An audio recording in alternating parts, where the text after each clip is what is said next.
నమస్కారం, డిఆర్టీవీ న్యూస్ కి స్వాగతం. హెడ్లైన్ చూద్దాం.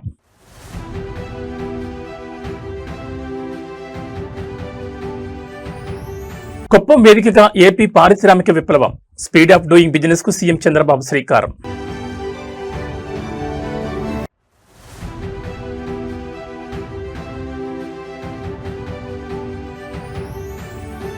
ఏపీ అథ్లెట్లకు మంత్రి లోకేష్ స్పెషల్ డిన్నర్, క్రీడాకారుల్లో సరికొత్త ఉత్సాహం.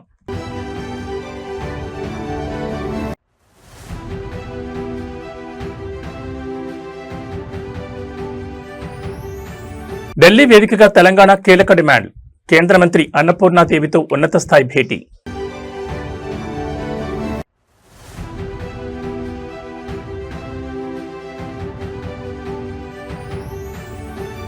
యాభైవ పడిలోకి కేటీఆర్, పుట్టినరోజు వేళ సరికొత్త సేవా శకానికి శ్రీకారం.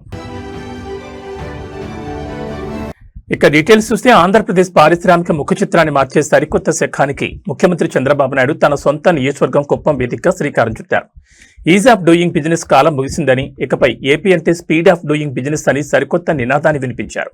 కుప్పం కేవలం ఒక నియోజకవర్గం కాదు, అది నా గుండె చెప్పడు, నా ఒక ఎమోషన్ అంటూ భావోద్వేగానికి గురైన చంద్రబాబు కుప్పాన్ని దేశంలోని అత్యుత్తమ ఆదర్శ నియోజకవర్గంగా తీర్చిదిద్దేందుకు స్వర్ణ కుప్పం విజన్ 2029 లాంచ్ చేశారు. గుడిపల్లి మండలం పొగురుపల్లిలో జరిగిన స్వర్ణకుప్పం పెట్టుబడుల వేదిక బహిరంగ సభలో ముఖ్యమంత్రి ఏకంగా 9,322 కోట్ల విలువైన 27 పరిశ్రమలకు శంకుస్థాపనలు మరియు ప్రారంభోత్సవాలు చేశారు. ఈ ప్రాజెక్టుల ద్వారా కుప్పం నియోజకవర్గంలోని దాదాపు 39,000 మంది యువతకు నేరుగా ఉద్యోగ అవకాశాలు రాబోతున్నాయి. దేశంలోనే తొలి బ్యాటరీ అనోడ్ మెటీరియల్ ప్లాంట్ ను అధా గ్రూప్ 2,081 కోట్లతో ఇక్కడే ఏర్పాటు చేస్తుండడం విశేషం. అంతేకాదు, పైనీర్ క్లీన్ యాంప్స్ సంస్థ 150 కోట్లతో 2-సీటర్ ట్రైనర్ విమానాల తయారీ యూనిట్ ను కూడా కుప్పంలో నెలకొల్పుతోంది. ఈ సందర్భంగా చంద్రబాబు మాట్లాడుతూ తన డ్రీమ్ ప్రాజెక్ట్ అయిన వన్ ఫ్యామిలీ వన్ ఎంటర్ప్రెన్యూర్, ప్రతి కుటుంబం నుంచి ఒక పారిశ్రామికవేత్త విధానానికి కుప్పం నుంచి అడుగులు పడాలన్నారు. యువత ఉద్యోగాలు వెతుక్కునే వాడుగా కాకుండా ఉద్యోగాలు ఇచ్చే స్థాయికి ఎదగాలని పిలుపునిచ్చారు. 200 కోట్లతో ఏర్పాటు చేసిన ఏబిఐఎస్ ప్రోటీన్స్ చికెన్ ప్రాసెసింగ్ యూనిట్ ద్వారా స్థానిక పౌల్ట్రీ రైతులకు భారీ లబ్ధి చేకూరుతుందని, 44 ఎకరాల్లో విస్తరించిన ఎంఎస్ఎంఈ పార్కు ద్వారా చిన్న పరిశ్రమలకు స్టార్టప్స్ కు అద్భుతమైన వేదిక లభిస్తుందని సీఎం స్పష్టం చేశారు. ఈ రోజు మా యువత ఇక్కడ ఉన్నారు, వాళ్ళకు ఒకటే విజ్ఞప్తి చేస్తున్నా. ఈ పక్క పారిశ్రామికవేత్తలున్నారు, ప్రాస్పెక్టివ్ పారిశ్రామికవేత్తలున్నారు, అందరికీ ఒకటే విజ్ఞప్తి చేస్తున్నా. మీకు మంచి ఉద్యోగం కావాలంటే బెస్ట్ ఉద్యోగాన్ని ఇప్పించే బాధ్యత ముఖ్యమంత్రిగా నేను తీసుకుంటానని మీ అందరికీ హామీ ఇస్తున్నా. ప్రపంచంలో ఉండే బెస్ట్ కంపెనీలు ఇక్కడ తీసుకొస్తాం. రెండోది, నేను కోరుకునేది మా యువత మీరు ఉద్యోగం చేయడం కాదు, మీరు ఉద్యోగాలు ఇచ్చే పరిస్థితిలో ఉండాలంటే మీరు పరిశ్రమలు పెట్టాలి, ఎంఎస్ఎంఈలు పెట్టాలి, స్టార్టప్ కంపెనీలు పెట్టాలి. మీ జీవితంలో మీరు రాణించాలని కుప్పం నుంచే ఈ యొక్క ప్రతి కుటుంబానికి ఒక పారిశ్రామికవేత్త కార్యక్రమాన్ని ప్రారంభిస్తున్నాం. అంతర్జాతీయ క్రీడా వేదికలపై భారత త్రివర్ణ పతాకంతో పాటు ఆంధ్రప్రదేశ్ ఖ్యాతిని సగర్వంగా చాటి చెప్పేందుకు మన ఏపీ అథ్లెట్లు సిద్దమవుతున్నారు.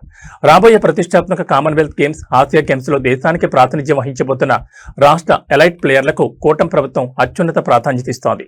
ఇందులో భాగంగానే రాష్ట్ర విద్యా, ఐటీ, క్రీడల శాఖ మంత్రి నారా లోకేష్ ఉండవల్లిలోని తన నివాసంలో శుక్రవారం రాత్రి క్రీడాకారులతో కలిసి ప్రత్యేకంగా భేటీ అయ్యారు. వారికి ప్రత్యేకంగా విందు ఇవ్వడంతో పాటు క్రీడాకారుల అవసరాలు, అంతర్జాతీయ స్థాయి శిక్షణకు కావాల్సిన సదుపాయాలపై సుదీర్ఘంగా చర్చించారు. సీఎం చంద్రబాబు నాయుడు నేతృత్వంలో రాష్ట్ర క్రీడా ప్రాధికార సంస్థ అందిస్తున్న అద్భుతమైన మద్దతుపై ప్లేయర్స్ ఆనందం వ్యక్తం చేశారు. కామన్వెల్త్ మరియు ఆసియా క్రీడలకు ఎంపికైన ఆంధ్రప్రదేశ్ చెందిన టాప్ క్లాస్ అథ్లెట్లను మరింత ప్రోత్సహించడమే లక్ష్యంగా మంత్రి నారా లోకేష్ ఈ విందు సమావేశాన్ని ఏర్పాటు చేశారు.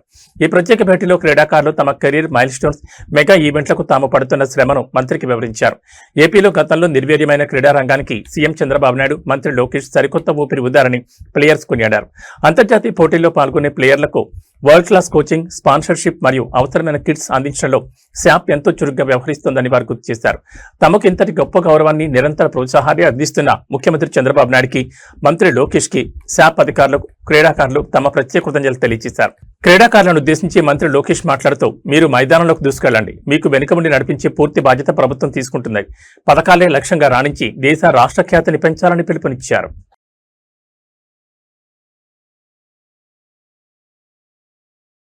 కేంద్ర రాష్ట్ర ప్రభుత్వాల భాగస్వామ్యంతో నడిచే మహిళా శిశు సంక్షేమ పథకాలకు సంబంధించి తెలంగాణ ప్రభుత్వం ఢిల్లీ వేదికగా అత్యంత కీలకమైన డిమాండ్లను కేంద్రం ముద్రించింది. దేశ రాజధానిలో కేంద్ర మహిళా శిశు సంక్షేమ శాఖ మంత్రి అన్నపూర్ణాదేవితో జరిగిన ఉన్నత స్థాయి సమావేశంలో తెలంగాణ ప్రతినిధులు పాల్గొన్నారు. పెరుగుతున్న జీవన వ్యయానికి అనుగుణంగా అంగన్వాడీల జీతాల్లో కేంద్రం వాటాను భారీగా పెంచాలని, అలాగే రాష్ట్రంలో విజయవంతంగా నడుస్తున్న పాలు, అల్పాహార పథకాలకు కేంద్రం నిధులు కేటాయించాలని గట్టిగా విజ్ఞప్తి చేశారు. ముఖ్యంగా తెలంగాణలోని టీనేజ్ ఆడపిల్లల రక్తహీనతను పూర్తిగా నిర్మూలించేందుకు 100 కోట్లతో రూపొందించిన ఒక స్పెషల్ ప్రపోజల్ ను కేంద్ర మంత్రి ముందుంచారు. ఢిల్లీలో జరిగిన ఈ అధికారిక సమావేశంలో తెలంగాణకు సంబంధించిన ప్రధానంగా 3 అంశాలపై కేంద్ర ప్రభుత్వం మద్దతును కోరారు. మొదటిగా రాష్ట్రంలోని అంగన్వాడీ కేంద్రాల్లో చిన్నారుల కోసం తెలంగాణ ప్రభుత్వం ఎంతో ప్రతిష్టాత్మకంగా అమలు చేస్తున్న బ్రేక్ఫాస్ట్ మిల్క్ ప్రోగ్రాం విజయవంతమైన తీరును కేంద్ర మంత్రి అన్నపూర్ణాదేవికి వివరించారు. క్షేత్రస్థాయిలో అద్భుతమైన ఫలితాలను ఇస్తున్న ఈ వినూత్న కార్యక్రమాన్ని మరింత బలోపేతం చేసేందుకు కేంద్రం తరపున ఆర్థిక సహాయం అందించాలని కోరారు. ఇక రెండో ప్రధాన అంశంగా ప్రస్తుతం అంగన్వాడీ టీచర్లు, హెల్పర్ల జీతాల్లో కేంద్ర ప్రభుత్వం కేవలం 20% వాటాను మాత్రమే భరిస్తోందని, మిగిలిన సింహభాగాన్ని రాష్ట్ర ప్రభుత్వమే చెల్లిస్తోందని గుర్తు చేశారు. ప్రస్తుతం ఉన్న మార్కెట్ ధరలు, పెరుగుతున్న జీవన వ్యయాన్ని దృష్టిలో ఉంచుకుని అంగన్వాడీ సిబ్బంది ప్రయోజనాల దృష్ట్యా కేంద్రం తన ఆర్థిక వాటాను తక్షణమే పెంచాలని డిమాండ్ చేశారు. వీటితో పాటు టీనేజ్ వయసులో ఉన్న బాలికల్లో ప్రధాన సమస్యగా మారిన ఎనీమియా నివారణకు ఒక ప్రత్యేక పౌష్టికాహార కార్యక్రమాన్ని ప్రతిపాదించారు. ఈ ప్రత్యేక పథకం అమలు కోసం తెలంగాణకు 100 కోట్ల ప్రత్యేక బడ్జెట్ కేటాయింపులు జరపాలని కేంద్ర మంత్రికి అధికారికంగా ప్రపోజల్స్ అందజేశారు. ఈ డిమాండ్లపై కేంద్ర మంత్రి అన్నపూర్ణాదేవి సానుకూలంగా స్పందించారు.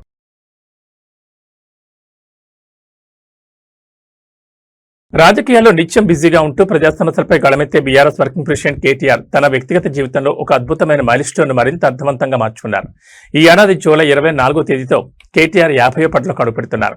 ఈ 50వ పుట్టినరోజు సందర్భంగా సమాజానికి ఉపయోగపడే ఒక గొప్ప సేవా కార్యక్రమానికి ఆయన శ్రీకారం చుట్టారు. హైదరాబాద్ లో జరిగిన స్పర్శ సంస్థ వార్షికోత్సవంలో పాల్గొన్న ఆయన తల్లిదండ్రులు లేని 50 మంది నిరుపేద యువతుల ఉన్నత చదువులకు, వారి ఉపాధి సాధికారతకు తన సొంత నిధుల నుంచి పూర్తి ఆర్థిక సహాయాన్ని అందిస్తానని ప్రకటించి అందరి హృదయాలు గెలుచుకున్నారు.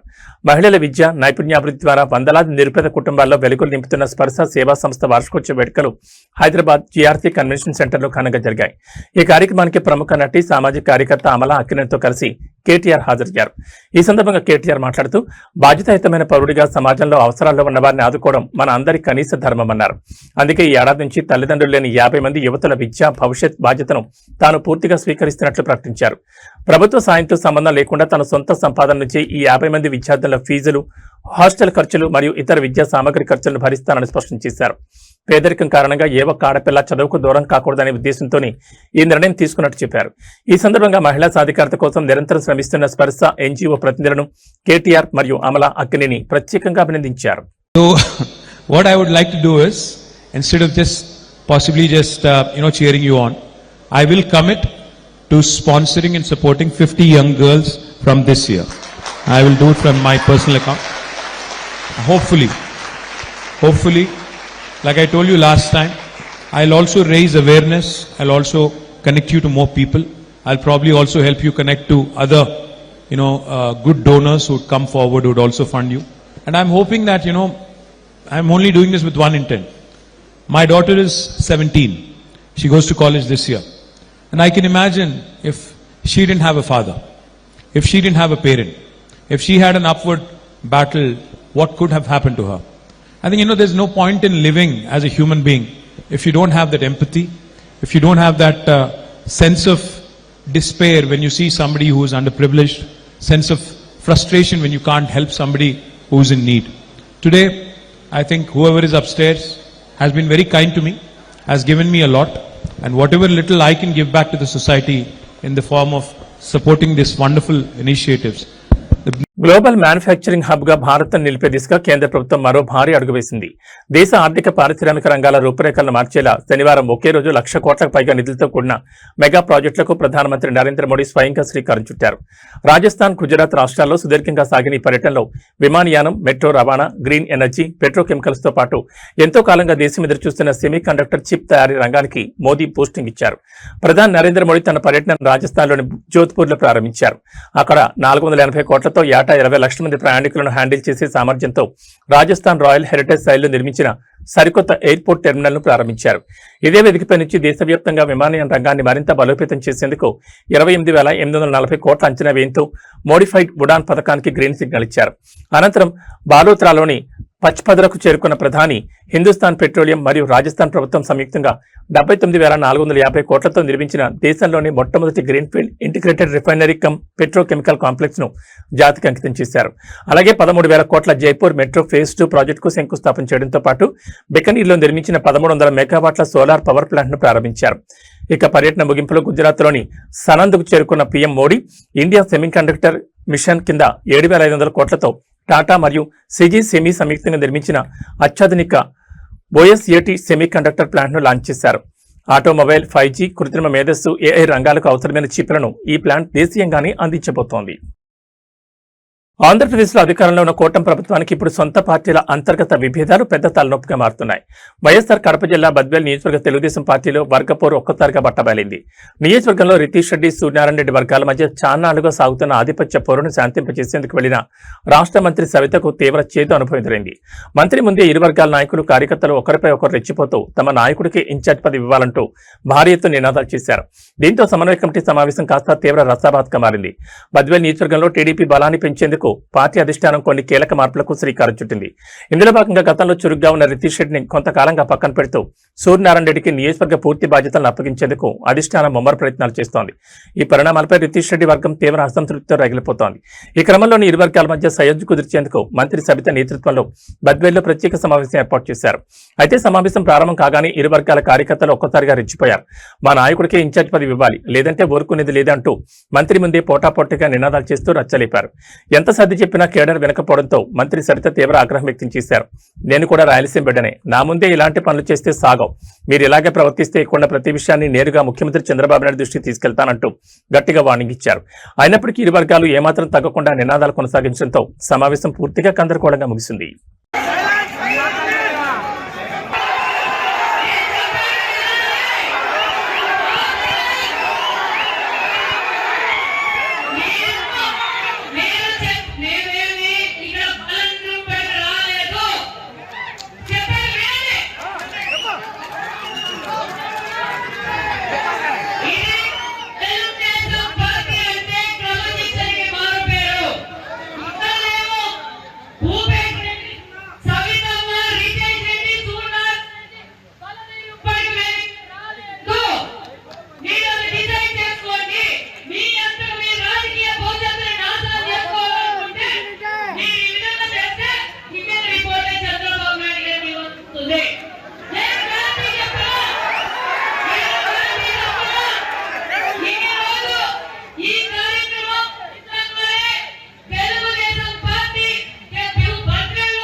బద్వేల్ తెలుగుదేశం పార్టీలో అంతర్గత విభేదాలు చివరికి నడిరోడ్డుపై హింసాత్మక ఘర్షణకు దారితీశాయి.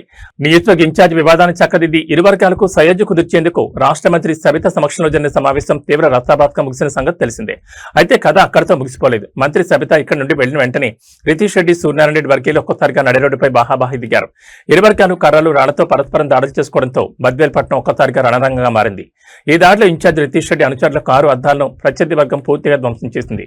బద్వేల్ నియోజకవర్గ టీడీపీ ఇన్ఛార్జ్ బాధ్యతల విషయంలో వ్యవహారంలో రితీష్ రెడ్డిని పక్కన పెట్టి సూర్యనారాయణ రెడ్డికి పూర్తి పగ్గాలు అప్పగించేందుకు అధిష్టానం చేస్తున్న ప్రయత్నాలు ఈ ఘర్షణకు కారణమయ్యాయి. అంతకుముందు జరిగిన సమావేశంలో మంత్రి సబిత ఇరు వర్గాలకు గట్టి వార్నింగ్ ఇచ్చినప్పటికీ ఆమె కాన్వాయ్ కదిలిన కొద్ది నిమిషాలకి అసలు రచ్చ మొదలైంది. ఇన్ఛార్జ్ పదవి మాదంటూ వాగ్వాదానికి దిగిన ఇరు వర్గాల కార్యకర్తలు పరస్పర నినాదాలతో మొదలుపెట్టి చివరికి భౌతిక దాడులు దిగారు. ఈ క్రమంలోనే ఆగ్రహంతో ఊగిపోయిన సూర్యనారాయణ రెడ్డి వర్గీయులు ప్రస్తుత ఇన్ఛార్జ్ రితీష్ రెడ్డి అనుచరులకు సంబంధించిన కారుపై దాడి చేసి రాళ్లతో కారు అద్దాలను పూర్తిగా ధ్వంసం చేశారు. పట్టణంలో ఇరు వర్గాల వారు భారీగా గుమికూడడంతో సామాన్య ప్రజలు భయభ్రాంతులు గురయ్యారు. సమాచారం అందుకున్న వెంటనే స్థానిక పోలీసులు భారీగా రంగంలోకి దిగి లాఠీచార్జ్ చేసి ఇరు వర్గాలను చెల్లాచెదురు చేశారు. ప్రస్తుతం బద్వేల్లో అదనపు బలగాలను మోహరించి పరిస్థితిని అదుపులోకి తెచ్చే ప్రయత్నం చేస్తున్నారు.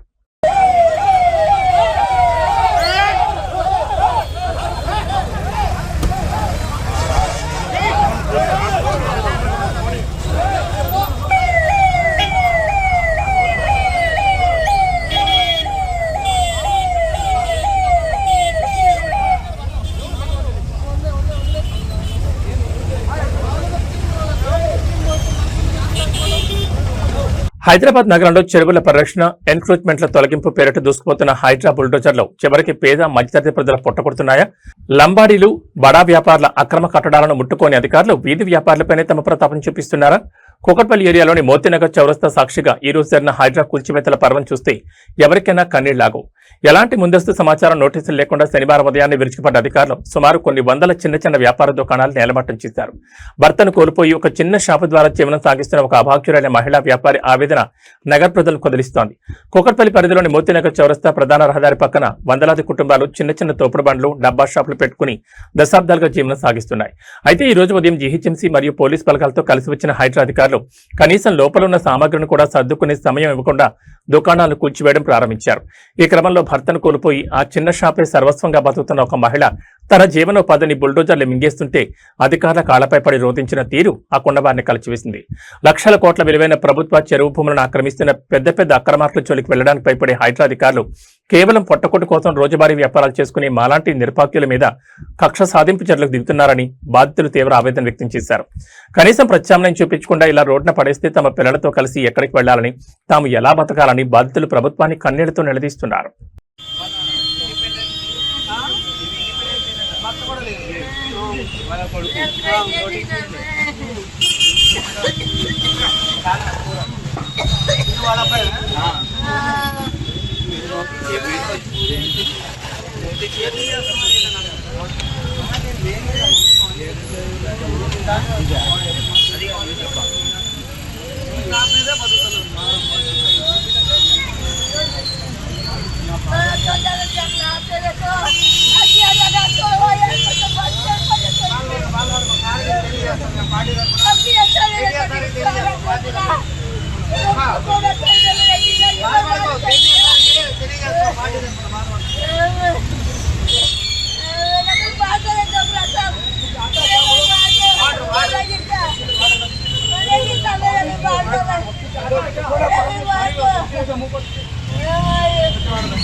मेरा बच्चा का खाना छीन लिया, मेरा हस्बैंड नहीं है, मैं कैसे जीना बोलो तुम लोग। मेरा नंबर तोड़ दिया तो मैं क्या खाऊं। इतने साल से, आज 30 साल 35 साल से है मैं जीना। आज कहाँ जा बोलो, मेरा मर्द मर कितने साल हो गया, 9 से मेरे साल हो गए। आज कहाँ जाना मैं बोलो। तुम लोग सब बर्बाद कर, तुम लोग की जिंदगी बर्बाद हो जाएगा, देख लेना तबाह हो जाएगा तुम लोग की जिंदगी। रेवंत रेड्डी कुलचे हाइड्रा जिंदगी बर्बाद होगा तुम लोग का। कभी अच्छा नहीं रहेगा तुम लोग मेरा चीज छोड़ के, कभी अच्छा नहीं रहेगा, कभी अच्छा नहीं रहेगा तुम लोग का। सारा डोकला ఆధునిక సమాజంలో ఇంకా కుల బహిష్కరణలు, సామాజిక వివక్షలు కొనసాగడం సిగ్గుచేటు. నిజామాబాద్ జిల్లా ఇందలవాయి మండలం కన్నారం గ్రామంలో దళిత సామాజిక వర్గానికి చెందిన మాదిగ కులస్తులపై స్థానిక వీడీసీ కమిటీ అనాగరికంగా గ్రామ బహిష్కరణ వేటు వేయడం ఇప్పుడు జిల్లా వ్యాప్తంగా తీవ్ర సంచలనంగా మారింది. తమను సామాజికంగా ఒంటరిని చేసి అడుగడుగునా వివక్షకు గురి చేస్తున్నారంటూ ఆగ్రహించిన బాధితులు ఈరోజు ఇందలవాయి మండల రెవెన్యూ కార్యాలయాన్ని ముట్టడించారు. ఎంఆర్ఓ డౌన్ అంటూ కార్యాలయం ముందు బైఠాయించి భారీ ఎత్తున నినాదాలు చేశారు. ఇందలవాయి మండలం గన్నారం గ్రామంలోని విలేజ్ డెవలప్మెంట్ కమిటీ సభ్యులు కొంతకాలంగా ఏకపక్ష నిర్ణయాలతో సామాన్యులను ఇబ్బందులు గురి చేస్తున్నారనే విమర్శలున్నాయి. ఈ క్రమంలోనే గ్రామానికి చెందిన మాదిగ కులస్తులను లక్ష్యంగా చేసుకుని వారిని అనాగరికంగా గ్రామ బహిష్కరణ చేస్తున్నట్లు కమిటీ సభ్యులు హుకుం జారీ చేశారు. అంతటితో ఆగకుండా బాధితులను అత్యంత దారుణంగా అసభ్య పదజాలంతో దూషిస్తూ సామాజికంగా వేధింపులకు గురి చేశారు. ఈ వివక్షను సహించని బాధిత కుటుంబాలు, దళిత సంఘాల మద్దతుతో ఇందలబాయి ఎంఆర్ఓ కార్యాలయం వద్దకు భారీ ర్యాలీగా చేరుకున్నారు. కార్యాలయ ముఖద్వారం వద్ద బైఠాయించి రెవెన్యూ యంత్రాంగం మరియు ఎంఆర్ఓ తీరుకు వ్యతిరేకంగా ఎంఆర్ఓ డౌన్ డౌన్ అంటూ ఆకాశమంతా నినాదాలతో హోరెత్తించారు. తమకు గ్రామంలో రక్షణ కల్పించాలని, రాజ్యాంగ విరుద్ధంగా వ్యవహరిస్తున్న వీడీసీ కమిటీ సభ్యులపై కఠినమైన చట్టపరమైన చర్యలు తీసుకునే వరకు కదిలేదు లేదని బాధితులు భీష్మించి కూర్చున్నారు.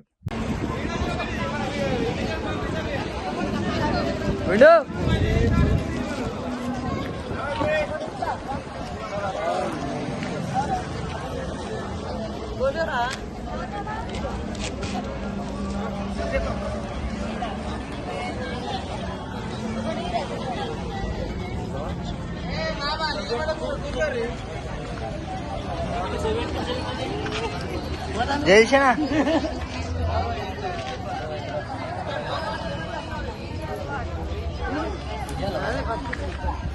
సప్తసాగర దాచే ఎల్లు సినిమాతో తెలుగు, కన్నడ ప్రేక్షకులకు అమాయకపు చూపులతో అద్భుతమైన నటనతో దగ్గరైన బ్యూటీ రుక్మిణి వసంత్. స్క్రీన్ పై చాలా పద్ధతిగా, హోమ్లీగా కనిపించే ఈ కన్నడ కస్తూరిలో ఇంత క్యూట్ అండ్ ఫన్నీ యాంగిల్ కూడా ఉందా అనిపించేలా ఓ క్రేజీ వీడియో ఇప్పుడు నెట్జన్లను తెగ నవ్విస్తోంది. సాధారణంగా సెలబ్రిటీలు రకరకాల మైమింగ్, ఇమిటేషన్ ఆర్ట్స్ చేయడం మనం చూస్తూ ఉంటాం.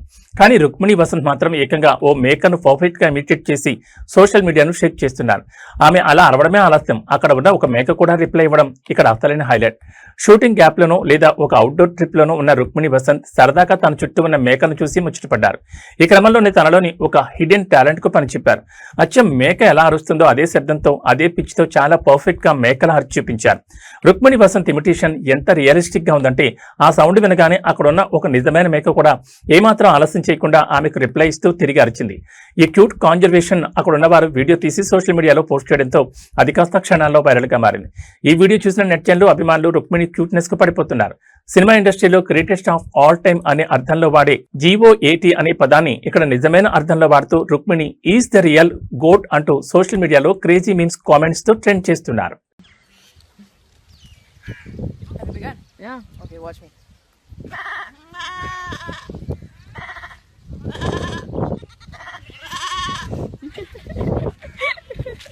గత 2 రోజులుగా వరుసగా భారీ పెరుగుతూ కొనుగోలుదారుల కుండెల్లో రైలు పరిగెత్తించిన బంగారం ధరలు ఇవాళ పసిడి ప్రియులకు స్వల్ప ఉపశమనాన్ని ఇచ్చాయి. హైదరాబాద్ బులియన్ మార్కెట్లో వరుసగా పరుకు బ్రేక్ వేస్తూ ఇవాళ గోల్డ్ రేట్లు స్వల్పంగా తగ్గుముఖం పట్టాయి.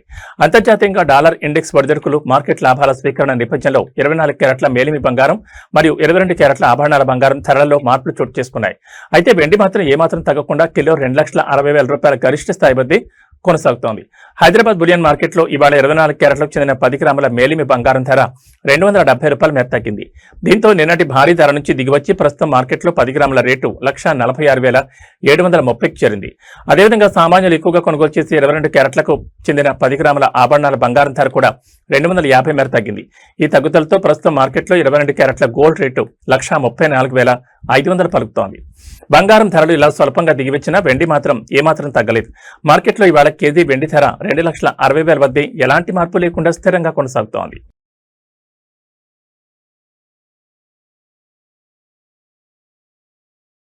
రెండు తెలుగు రాష్ట్రాల ప్రజలకు వాతావరణ శాఖ హెచ్చరిక జారీ చేసింది. ఎండలతో అల్లాడుతున్న వాతావరణం ఒక్కసారిగా మారబోతోంది.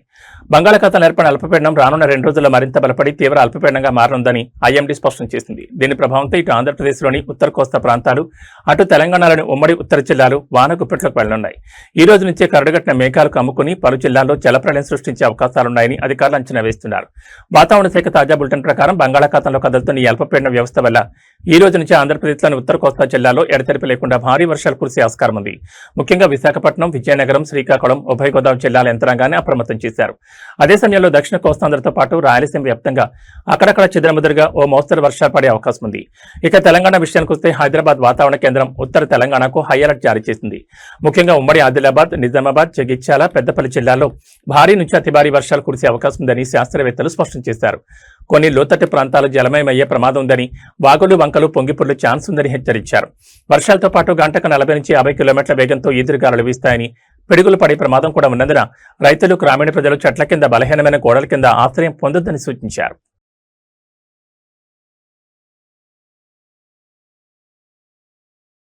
ఏబీ బులెటిన్ విశేషాలు. నమస్కారం.